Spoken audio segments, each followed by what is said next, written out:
देखो अपना चैप्टर चल रहा था बिल में बिल वाला, और उसमें अपने क्या है 2-3 टॉपिक हो गए थे।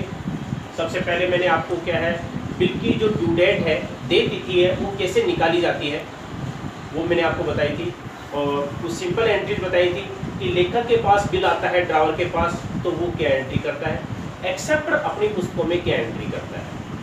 और इसके अलावा एक टॉपिक मैंने बताया था कि बिल को बैंक से भुना लिया जाता है, कि बिल का समय वो ज़्यादा होता है तो बिल का लेखक क्या करता है, उस बिल को अपने बैंक में ले जा करके उस बिल की राशि बैंक से राशि प्राप्त कर लेता है समय से पहले। तो बैंक क्या करता है, कुछ डिस्काउंट काट करके बाकी पैसा उसको दे देता है। आज मैं आपको बता रहा हूँ बिल का देय तिथि से पूर्व भुगतान, पेमेंट बिफोर ड्यू डेट। इसमें क्या है, जब लेखक के द्वारा एक्सेप्टर के ऊपर बिल लिखा जाता है, एक्सेप्टर उसको स्वीकार करके लौटा देता है।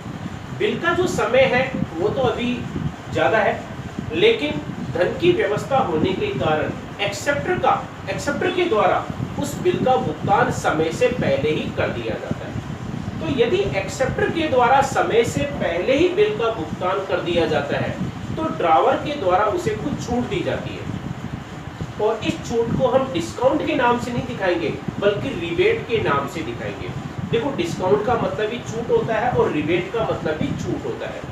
तो इसमें ड्रावर जो होता है वो एक्सेप्टर को छूट देता है क्योंकि उसने समय से पहले बिल का भुगतान कर दिया है। तो लेखक के लिए तो नुकसान है, लेकिन एक्सेप्टर के लिए फायदा होता है। तो ड्रावर तो अपनी पुस्तकों में उसकी क्या एंट्री करता है, समय से पहले यदि बिल का पैसा प्राप्त हो जाता है तो इसमें मैंने बताया कि इसको रिबेट के नाम से दिखाएंगे, और ड्रावर है वो तो रिबेट को क्या कर देगा, डेबिट कर देगा, और जो एक्सेप्टर है वो रिबेट को क्या कर देगा, क्रेडिट कर देगा। ठीक है, तो अब इसमें देखो हम एंट्री है वो क्या करते हैं, वो एंट्री में बता देता हूँ। कैश अकाउंट दिया, रिबेट अकाउंट दिया टू बीआर, ये एंट्री करते हैं। जैसे मान लो कि जो बिल है 50,000 का है और बिल 3 महीने का था, उसने क्या है 2 दिन बाद में या 3 दिन बाद में बिल का भुगतान कर दिया 3 महीने पहले ही, तो लेखक के द्वारा उसको छूट दे दी गई। जैसे 50,000 रुपये का बिल था और 50,000 में उसको क्या है 500 रुपये की छूट दे दी गई, तो 500 रुपये रिबेट से डेबिट कर देंगे और कैश को हम डेबिट कर देंगे 49,500 रुपये से। तो जो लेखक है अपनी पुस्तकों में एंट्री करेगा। अगर समय से पहले बिल का भुगतान प्राप्त हो जाता है तो उसके द्वारा छूट दी जाती है ड्रावर के द्वारा, और ड्रावर क्या करता है उस रिबेट को डेबिट कर देगा। तो कैश अकाउंट दिया, रिबेट अकाउंट दिया टू बीआर, बिल में उसमें पूरा पैसा आ जाएगा। एक्सेप्टर अपनी पुस्तकों में एंट्री क्या करता है, वो बिल का पेमेंट कर रहा है, बिल का पेमेंट कर रहा है, तो बिल का पेमेंट करने पर सिंपल एंट्री हम क्या करते हैं, बीपी अकाउंट दिया टू कैश, उसको छूट प्राप्त हो रही है, फायदा है, वो रिबेट को क्या कर देगा, क्रेडिट कर देगा।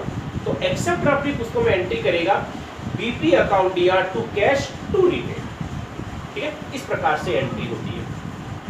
तो देखो आज इसका एक इलस्ट्रेशन है वो मैं आपको बता देता हूँ इसका, जिसमें क्या है समय से पहले बिल का भुगतान प्राप्त हो रहा है।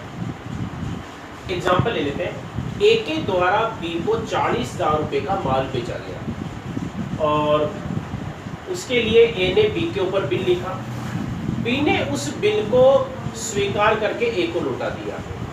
जो बिल है वो 3 महीने का लिखा गया था, ठीक है, और उसके बाद में बी के द्वारा उस बिल का भुगतान है वो 3 दिन के बाद में ही कर दिया गया। बी के द्वारा जब बिल का भुगतान 3 दिन बाद में कर दिया तो उस पर 4% की जो है वो छूट दी गई एक्सेप्टर को, यानी कि ए के द्वारा छूट दी गई किसको, बी को। तो इसमें ड्रावर तो कौन है, ए, और एक्सेप्टर कौन है, बी। ठीक है, तो इसमें सबसे पहले ड्रावर की पुस्तकों में ड्रावर कौन है, इसमें ए के द्वारा बी को माल बेचा गया था, ए ने पहले माल बेचा है तो वो हम एंट्री कर देंगे, और माल बेचने पर ए के द्वारा एंट्री क्या की जाएगी, माल किसको बेचा है इसने, बी को, तो पाने वाला कौन है, बी। तो एंट्री क्या करेंगे, बी अकाउंट दिया टू सेल्स अकाउंट। ठीक है, पहले इसने माल बेचा तो इसकी एंट्री कर देंगे, नरेशन हो जाएगा गुड्स सोल्ड टू बी। ठीक, तो सबसे पहले तो माल के विक्रय करने की एंट्री, और ये जो माल बेचा गया था 40,000 का बेचा गया था, तो 40,000 रुपये से ये एंट्री कर देंगे। और मान लो कि ये जो माल है वो बेचा गया था आपके 2020 जनवरी 1 जनवरी 2020 में माल बेचा गया था। तो माल के बेचने पर ए अपनी पुस्तकों में पहले ड्रावर करेगा, अपनी पुस्तकों में ये एंट्री कर देगा। इसके बाद में ए ने क्या किया, बी के ऊपर बिल लिखा, बी ने स्वीकार करके बिल को लौटा दिया। अब जैसे ही ए के पास बिल आएगा, बिल उसके लिए क्या कहलाएगा, बी आर, तो वो अपनी पुस्तकों में एंट्री क्या करेगा, B R account D R to B, acceptor कौन है इसमें, बी, तो ये एंट्री करेगा। उसी दिन ये बिल आ गया तो वो ये एंट्री कर देंगे 2020 जनवरी 1, तो इसमें लिख देंगे बी आर रिसीव, ये आपके नरेशन हो जाएगा। बिल कितने का था, 40,000 का। तो सबसे पहले माल के बेचने की एंट्री कर दी, और जैसे उसके पास बिल आएगा ड्रावर के पास, तो ड्रावर अपनी पुस्तकों में एंट्री कर देगा B R account D R to B, यानी कि B R account D R to acceptor, acceptor कौन है इसमें, बी। अब क्या हुआ कि बिल का जो समय है वो तो 3 महीने का था, लेकिन बी ने क्या किया, 3 दिन बाद में, यानी कि 3 दिन डेज ऑफ ग्रेस के दिए जाते हैं, अनुग्रह दिवस के, उन 3 दिन के बाद में ही भुगतान कर दिया, यानी कि 3 महीने पहले ही भुगतान कर दिया। बिल का भुगतान 3 महीने के बाद में करना था, उसने 3 महीने पहले ही भुगतान कर दिया। तो बिल का भुगतान समय से पहले प्राप्त हो जाता है, तो ड्रावर अब क्या करेगा, उसको छूट देगा, बट छूट देता है तो छूट को हम इसमें किस नाम से दिखाएंगे, रिबेट के नाम से। लेकिन ड्रावर के द्वारा छूट दी जा रही, तो ड्रावर के लिए क्या है, लॉस, इसलिए ये रिबेट को क्या करेगा, डेबिट करेगा। और इसको पैसा प्राप्त हो रहा है, तो कैश को तो ये क्या कर देगा, डेबिट कर देगा, तो ये एंट्री कर देगा cash account D R rebate account D R to B R, ये एंट्री हो जाएगी। तो बिल का समय से पहले भुगतान प्राप्त हो जाता है, तो ड्रावर के द्वारा छूट दी जाती है, तो ड्रावर अपनी पुस्तकों में एंट्री करेगा cash account D R rebate account D R to B R. ठीक है, तो नरेशन में आप इतना ही लिखो, पेमेंट रिसीव, ज्यादा आपको नरेशन करने की जरूरत नहीं। अब देखो इसमें, अच्छा इसमें 3 दिन बाद में भुगतान प्राप्त हो गया, तो 2020 जनवरी 4 को ही भुगतान प्राप्त हो गया। अब इसमें रिबेट का जो अमाउंट कैसे निकालेंगे, देखो बिल का जो अमाउंट है वो कितना था, 40,000 रुपये, और इसमें डिस्काउंट का मान लो दे रखा है 4%, 3 महीने पहले, तो 3/12, 4% है तो 4/100, इस प्रकार से अमाउंट आ जाएगा। तो अब इसको काट देंगे हम, 4 से आपके 4 कट गया, ये हो गया 400 रुपये, यानी कि इसमें जो रिबेट का जो अमाउंट है वो कितना आ जाएगा, 400 रुपये आ जाएगा। तो इसमें 400 रुपये से हम रिबेट को डेबिट कर देंगे, तो 400 रुपये कम कर देंगे 40,000 में से, तो इसमें कैश में अमाउंट है वो कितना आ जाएगा, 39,600, यानी कि एक्चुअल में ड्रावर को 39,600 ही प्राप्त हो रहे हैं, और बिल तो हमारे 40,000 का था, तो इसमें बिल में अमाउंट है वो कितना आ जाएगा, 40,000। इस प्रकार से ड्रावर अपनी पुस्तकों में ये एंट्री करनी है, कैश अकाउंट या रिबेट अकाउंट या टू दिया। और रिबेट का जो अमाउंट है वो ऐसे निकालेंगे, अमाउंट कितने समय पहले, 3 महीने पहले, तो 3/12, और रिबेट की जो रेट है वो कितनी, 4%, जितनी देर की उतनी देर की 4/100, इसको काटने पर अमाउंट कितना आ गया, 400, ये आ जाएगा ड्रावर की पुस्तकों। देखो हमने जो ड्रावर था उनकी पुस्तकों में तो हमने एंट्री कर ली, उसने पहले माल बेचा उसकी एंट्री, फिर बिल आया उसके पास तो बिल के आने की एंट्री, और बिल का भुगतान समय से पहले प्राप्त हो गया, उसके द्वारा रिबेट दी गई, उसकी हमने एंट्री करी। अब एक्सेप्टर कोड है इसमें बी, वो अपनी पुस्तक में एंट्री करेगा, वही 1 जनवरी 2020 को सबसे पहले बी के द्वारा माल खरीदा गया, तो माल के खरीदने की एंट्री है वो करेगा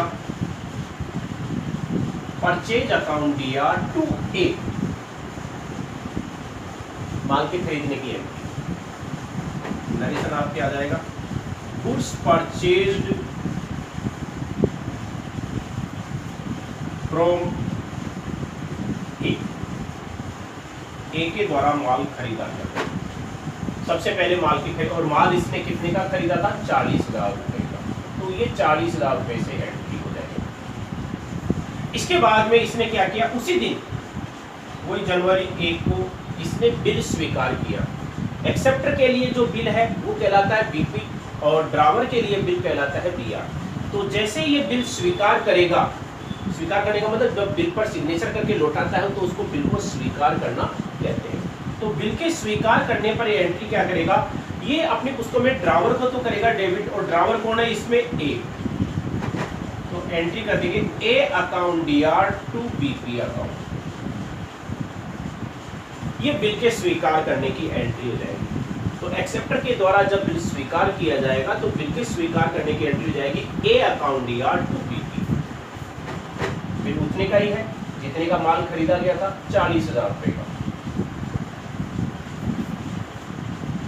और नरेशन में आ जाएगा बिल एक्सेप्टेड, यानी कि बिल स्वीकार किया गया। ये हो जाएगी दूसरी। इसके बाद में बिल 3 महीने का था और इसने क्या किया? 3 दिन बाद में ही बिल का पेमेंट कर दिया, यानी कि 4 जनवरी को इसने बिल का भुगतान कर दिया। समय से पहले बिल का भुगतान कर दिया तो इसको रिबेट छूट मिल गई। एक्सेप्टर को रिबेट प्राप्त होती है, तो हमने जर्नल एंट्री में भी किया था। डिस्काउंट अगर हम देते हैं तो डिस्काउंट को हम डेबिट करते हैं, प्राप्त होता है तो हम क्रेडिट करते हैं। तो इसमें क्या है, जो छूट है डिस्काउंट के नाम से नहीं दिखाते, रिबेट के नाम से दिखाते हैं। रिबेट का मतलब भी छूट होता है। तो ये रिबेट को क्या करेगा? क्रेडिट करेगा। तो ये क्या करेगा? बिल का भुगतान कर रहा है तो एंट्री है वो क्या करेगा? BP account D R. तो एक्सेप्टर के द्वारा जब बिल का भुगतान समय से पहले कर दिया जाएगा तो ये एंट्री करेगा BP account DR to cash to rebate. ये एंट्री करेगा। तो इसमें बिल का जो अमाउंट है वो तो कितने का था? 40,000 रुपए का। और रिबेट का जो अमाउंट है वो हमने पहले याद कर लिया था। रिबेट का अमाउंट है, मैंने बताया था कैसे निकालना था कि अमाउंट कितना है? 40,000 और 4% रिबेट की थी तो 4/100। और कितने समय पहले? 3 महीने पहले, तो 3/12। ठीक है। और इसको हम कैलकुलेट करते हैं तो इसका अमाउंट है वो कितना आया था? 400 रुपये। तो रिबेट में आपके 400 रुपये आ गया। तो भुगतान उसके द्वारा कितने का किया गया? 39,600 रुपये का। तो इस प्रकार से एक्सेप्टर है अपनी पुस्तकों में ये एंट्री कर देगा BP account DR to cash और टू रिबेट। तो इसमें समय से पहले बिल का भुगतान यदि कर दिया जाता है तो जो ड्रावर होता है बिल का लेखक, वो तो अपनी पुस्तकों में जब एंट्री करता है तो रिबेट को डेबिट कर देता है, और एक्सेप्टर को रिबेट प्राप्त हो रही है इसलिए ये रिबेट को क्रेडिट कर देगा। बस अमाउंट का ध्यान रखना है कि इसमें अमाउंट इस प्रकार से निकालना है। जितने भी क्वेश्चन होते हैं उसमें केवल अमाउंट और समय चेंज हो जाता है।